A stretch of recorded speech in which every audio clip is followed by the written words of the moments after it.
Hi guys and gals and all my non-binary friends. So today we're going to be talking on a couple of hot topics. I want to start by honoring Oshae Sibley, who was an amazing dancer who lost his life voguing near a gas station in New York on his way home. I think really what I take away from this, especially with them trying to paint the murderer as Muslim, when it comes out that the person who stabbed him to death was a 17-year-old white boy, Christian white boy, is that, you know, white supremacy never stops. It never stops. It doesn't have an age. It doesn't have, it's not always perpetrated by white people, even though this boy was a white man, a white boy.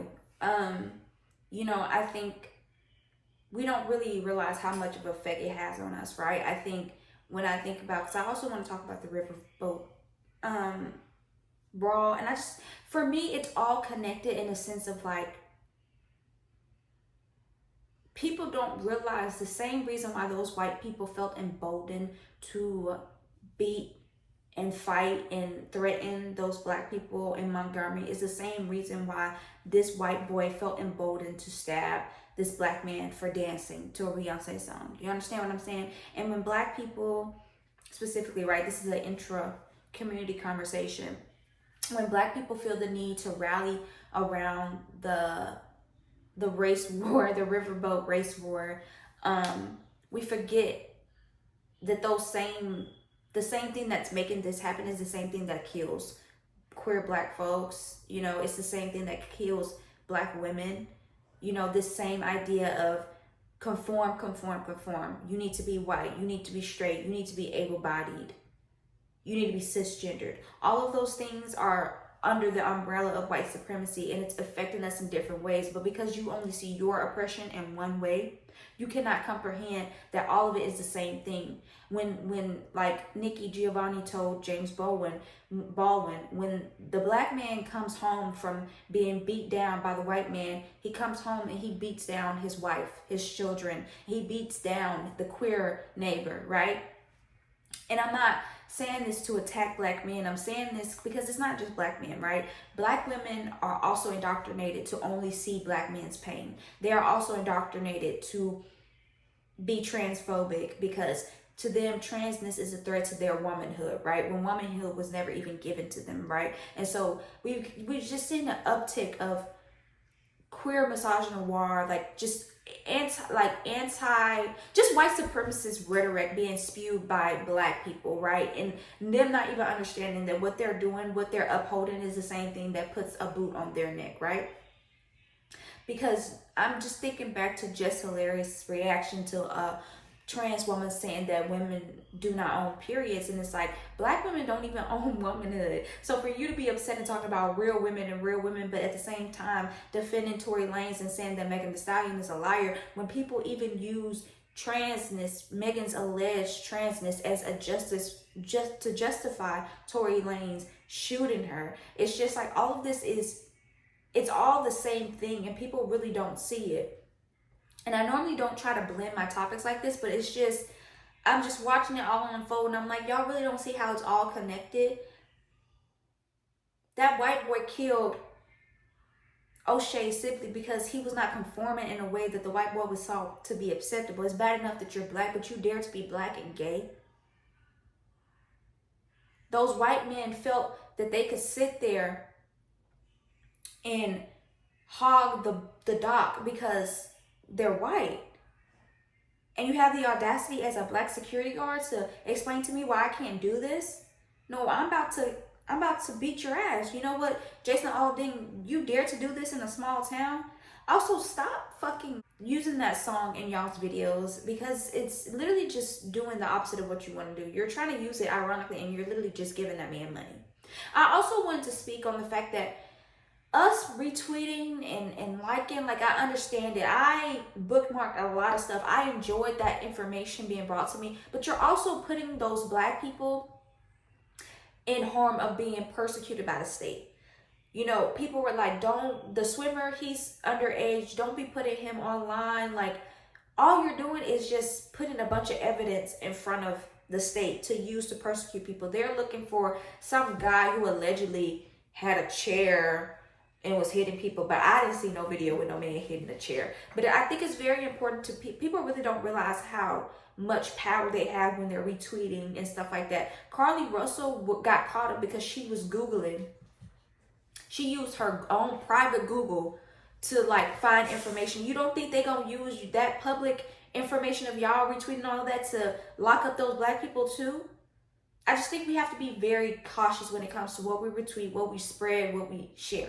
It was nice to be all united in that, but at the end of the day, you don't want you having your kiki and enjoying white people being, you know, beat up to then in turn end up with these black people going to jail. So you just have to be careful. But yeah, I just think when I think about Oshae and I think about the attacks that T.S. Madison has had to endure for the past week since this whole just hilarious situation happened, all of this is the same white supremacy that keeps black people in Montgomery having to fight white people. You understand what I'm saying? It's all the same thing. Just like they don't want you to be black, they don't want you to be queer, they don't want you to be fat, they don't want you to be disabled. All of that is in the same, it's the same thing. And yet we sit up on here and we have black people who will sit here and be like, he's a black man, y'all taking this black man down, and don't realize that the same violence that takes a Tory Lanez down is the same violence that makes Tory Lanez shoot Megan Thee Stallion. It's all the same thing. The same white supremacy that tells Tory Lanez that he is not good enough is the same white supremacy that convinces Tory Lanez that he will get away with shooting a black woman because no one will believe this black woman. The same white supremacy that convinces y'all that Bill Cosby and what's the other boy name? R. Kelly are under attack because they're good black men. It's the same white supremacy that told that little white boy to stab Oshae Sibley for simply dancing. It's the same shit. The same white supremacy that they used to preach to our ancestors to tell us we were born to be slaves is the same white supremacy that they preach to y'all to tell y'all that gay people are a sin. It's the same shit. But you don't see it because all you want to feel is you want to be able. You spend so much of your life having no power and control, you at least want to be able to say, well, I have more power and control than these people. By the way, it's the same tactic that got poor white people to invest in slavery that was taking jobs away from them. Because at least we're above slaves. At least we're above black people. It's the same shit, y'all. It's the same shit, and I don't understand. People, it's just like how many times do we have to explain it? You know, how many times do we have to explain the same thing that's killing trans women, the same thing that's killing gay people, the same thing that's killing disabled people, the same thing that's killing fat people, the same thing that's killing black women is the same thing that's killing black men. It's the same thing. All of it comes from the same thing. The thing that tells you that you prefer light-skinned women is the same thing that tells police to lock up darker skinned people and give them longer sentences than lighter skinned people. It's the same thing. All of these things are constantly connected, but we don't see it because we're too distracted celebrating black people whooping white people's ass, as we should. As we should. But you have to stop and realize, well, why does this white boy feel the need to kill this gay man? And you don't understand. He wasn't just killed because he was black. He was killed because he was black and gay. The same thing that tells you being gay is wrong is the same thing that tells white people that being black is wrong. It's the same thing that tells dark-skinned people that their skin is inferior. It's the same thing that convinces you, because I remember sitting there and when I was in high school, and I remember being like, I gotta marry a white man because my child cannot have kinky hair. My child needs to have lighter skin because I don't want them to have to deal with having kinky hair, because I have kinky hair, right? And I've watched, well, this is not my hair, but under this I have kinky hair. And I've watched people give all the compliments to my cousins who have looser hair, right? But then turn around and also give me and my siblings all the compliments. We're so beautiful. We're so this. We're so that because we're lighter skinned. Nothing about my facial features is offensively black, right? I don't have big lips. I don't have a big nose, right? I sit here as someone who doesn't have to deal with people saying, "Oh, you're too dark. Oh, you're cute for a dark skinned girl. Oh, you have DLS lips." Like,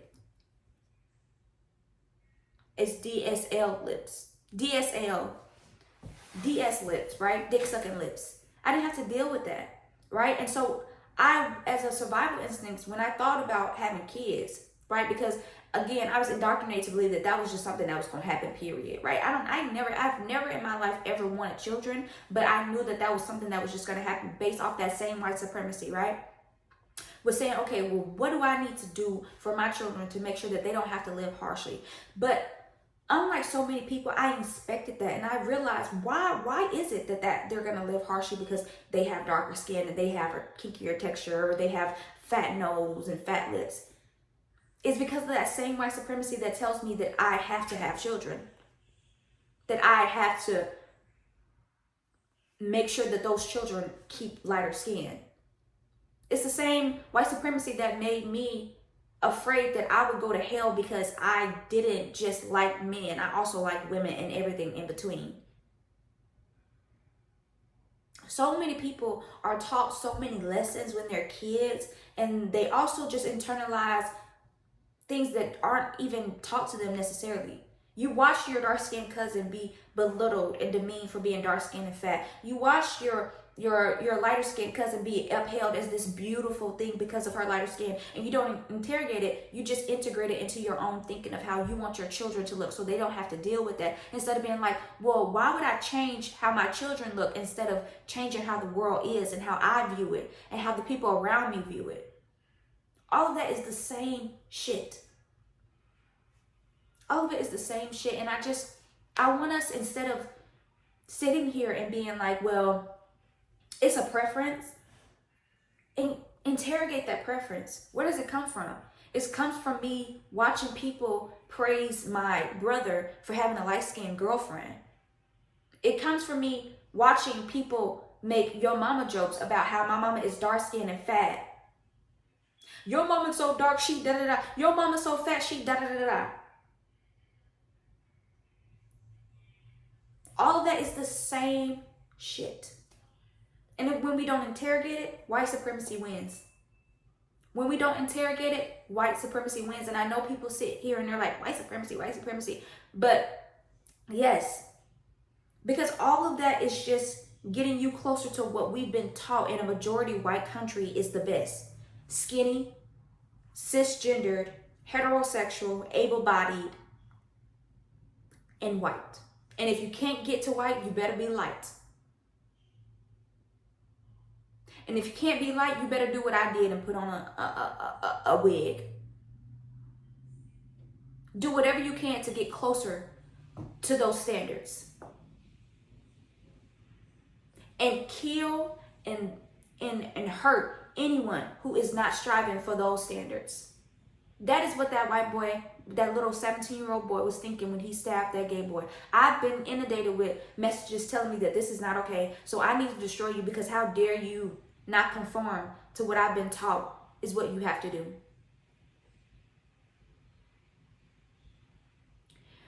I just think that so many people don't understand that what they're doing, the thing that is hurting them is the thing that they are pushing towards everybody else.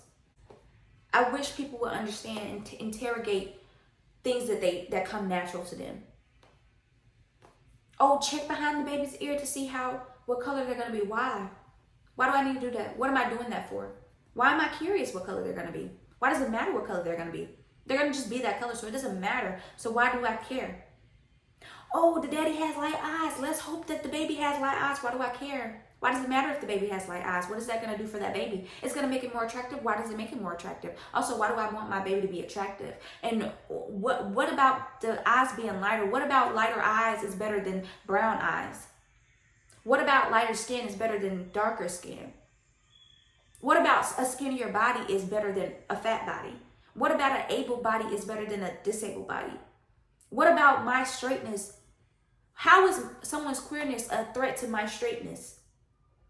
How is someone being trans a threat to me being cisgendered? How is someone saying that I am cisgendered a threat to what I understand my womanhood to be? How does a 72-year-old figure that a man dancing in the street is a threat to him? Right? Because you don't stab people because you don't feel threatened. Right? Tory Lanez didn't shoot Megan Thee Stallion because he didn't feel threatened. He felt threatened. He felt uncomfortable. He didn't know how to deal with conflict. So he resorted to violence. The little 17-year-old white boy didn't understand how to deal with the uncomfortable feeling that arose when he saw this black man living happily, dancing in the middle of the street to Beyonce. So he chose violence. It's the same shit. It's the same shit. And it's taking away Oshae Sibley's life. It's harming Megan Thee Stallion. But you know who else is harmed? Tory Lanez. Tory Lanez is harmed by that. And that little boy, he's harmed by it too. He's going to jail. Tory Lanez is going to jail, and so is the Oshae Sibley's murderer. We really have to care enough about ourselves and other people to interrogate it. Why it is that we feel that this is the right way and this is the wrong way, when people are just born the way they are. So what is inherently wrong about being darker, about having bigger lips, and having bigger nose, about being gay, about being fat, about being what is inherently disabled? What is inherently wrong about that? Nothing. White supremacy just convinces you that it is. All right. Thank you so much for watching while I was on my little soapbox. You guys take care of yourselves, take care of each other. Wash your hands, wash your face, wear a mask, watch your ass, and interrogate what you believe to just be natural. All right. Bye.